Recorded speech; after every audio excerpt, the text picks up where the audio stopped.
Assalamualaikum warahmatullahi wabarakatuh. Selamat siang semuanya. Kita berada di wilayah wisata Gua Akbar Tuban. Pada saat pertama kali melihat Gua Akbar tersebut, Sunan Bonang mengucapkan lafaz Allahu Akbar sekitar 500 tahun yang lalu. Sejak saat itulah gua yang terletak di tengah kota Tuban itu disebut Gua Akbar. Adanya pohon abar, yaitu pohon yang hidup di dekat pintu masuk gua, juga menyebabkan sejak dulu masyarakat setempat menyebutnya Gua Abar atau Ngabar. Kata Akbar itu kini dipergunakan pemerintah Kabupaten Tuban sebagai slogannya. Akbar menjadi akronim dari aman, kreatif, bersih, asri, dan rapi.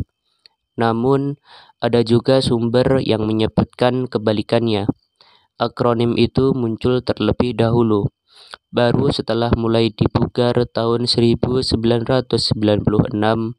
gua itu diberi nama Gua Akbar.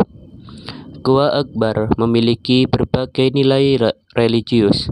Diceritakan kedatangan Sunan Bonang melihat Gua Akbar itu karena ia diajak oleh Sunan Kalijogo yang pada saat itu masih bernama Raden Syahid.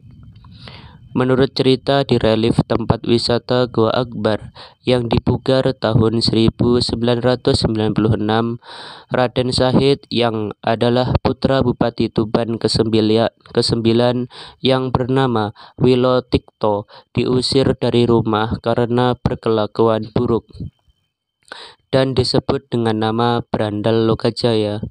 Dalam pertemuannya dengan Sunan Bonang di Kali Sambung, Brandal Lokajaya mengatakan bahwa rumahnya di goa. Alkisah, setelah diusir dari rumah, Raden Syahid memang tinggal di Gua Akbar. Perjalanan religi Raden Syahid alias Brandal Lokajaya kemudian membawanya ke jalan yang benar, dan terakhir menjadi Sunan Kalijogo.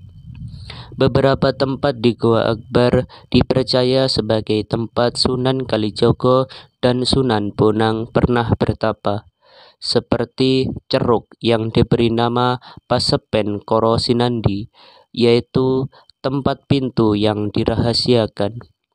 Ceruk ini sangat kecil pintunya. Untuk masuk ke dalamnya, orang dewasa harus merangkak atau sekurangnya membungkuk. Oleh masyarakat sekitar dipercaya prosesi membungkuk ini memiliki makna filosofis yang tinggi. Seperti yang disampaikan Muhammad Muklis, koordinator pemandu wisata Gua Akbar. Kalau para wali mau, tentu mudah memperlebar pintu masuknya. Tetapi dengan harus membungkuk itu, kita diingatkan bahwa di depan mata Allah semua harus merendahkan diri. Goa yang terletak di belakang Pasar Baru Tuban ini juga memiliki banyak legenda yang dipadukan dengan kepercayaan dan perkiraan sejarah. Seperti dua buah batu di musola di sisi kiri pintu keluar goa. Sebuah ruang yang sangat luas di dalam goa disebut sebagai paseban para wali, yaitu tempat para wali menyampaikan ajarannya. Menurut Muklis, di tempat itu ke-9 wali pernah berkumpul. Hal ini harus ditelaah lebih lanjut, mengingat Wali Songo hidup tidak persis pada zaman yang sama. Namun demikian, paseban para wali itu memang mirip ruang pertemuan. Adanya lubang-lubang di langit-langit gua hingga cahaya matahari masuk dalam bentuk jalur cahaya yang jelas. Stalaktit dan stalagmit juga seakan menjadi hiasan ruangan. Itu ditambah dengan adanya batu-batu besar yang terletak di bagian depan ruang, seakan menjadi podium bagi pembicara. Sementara itu, ratusan kelelawar bertengger di langit-langit paseban para wali. Sebuah batu yang disebut Gamping Watunogo dipercaya sebagai tempat pertapaan Sunan Kalijogo. Di bawah batu yang menjorok ke depan itu terdapat kolam. Muklis menyatakan terkadang kolam itu bergolak dan mengeluarkan asap, seakan-akan ada 2 ekor naga di dalamnya. Di pojok musola yang sudah menghadap ke arah kiblat tersebut juga terdapat sebuah ceruk yang diberi lampu berwarna merah. Gua ini juga memiliki sumber air alami, sumber air yang diberi nama Kedung Tirta Agung. Hingga kini, air tersebut dipandang memiliki khasiat baik untuk kesehatan maupun untuk kekuatan. Masih banyak lorong yang belum dieksplorasi di Gua Akbar ini.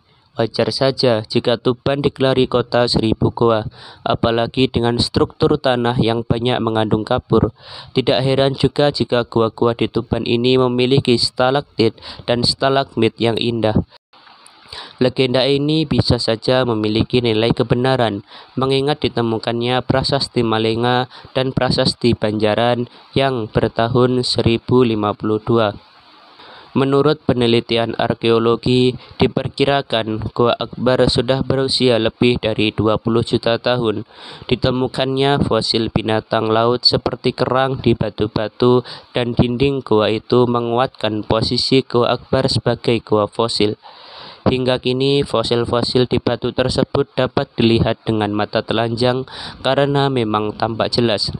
Di dalam gua juga disediakan jalur dari paving block yang dibatasi oleh pagar agar pengunjung tidak sampai mengeksplorasi sendiri.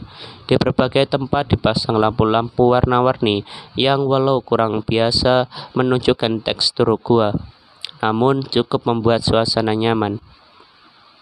Jika diurut-urutkan dari berbagai legenda, sejarah, dan kepercayaan itu seakan-akan Gua Akbar adalah titik utama kota Tuban.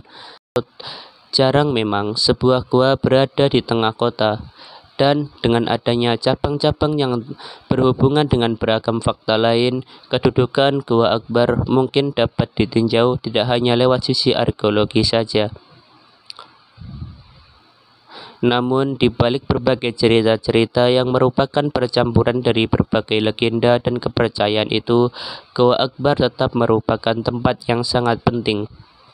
Di samping sebagai tempat wisata, gua ini juga memiliki arti bagi ilmu pengetahuan baik sejarah, arkeologi, maupun ziarah agama.